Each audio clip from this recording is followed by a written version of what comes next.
What's up everyone, welcome back to the channel. In this video you will be learning about how to write a meeting request to a busy executive.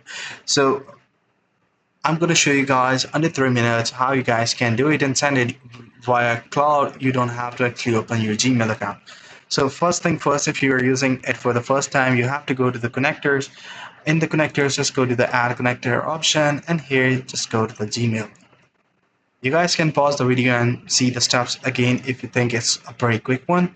Go to the connect option and it will pop up a new menu in the Google Chrome or Safari or the web browser where you just have to redirect it and authenticate it with your Google account. Once it's been done, all you have to do is to go back to the Claude desktop application. Now, I have written a detailed prompt where it defines the rule, and I've used Robot Train for the power where the actually in this specific scenario we are writing an email to the busy executive. It means that we cannot show power. Obviously we need reading their brain, sympathize and empathize, and then read the psychology, and then read and make a blend of it, and then write an email, compose an email which will actually reflect its mindset and would eventually gain his attention.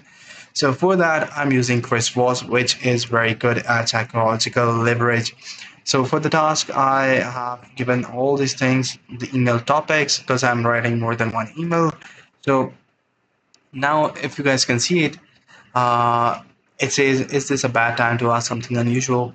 I will not pretend you have spare time, you do not. So I will ask directly, would you completely unreasonable to give me 20 minutes to share one idea that is directly relevant to the challenge your team is navigating in a specific area? I'm not looking to pitch you, I'm looking to see if there is a problem we're solving together. If there is not, you will know that in the first 5 minutes, and I will respect your time completely. With a brief call sometime in the next 2 weeks be off table, and you guys can simply use the send Gmail button to send it while just giving Claude the recipe and the email address. So it's pretty easy, pretty simple. If you guys want to do it, you guys can. I hope you found this video. See you in the next one.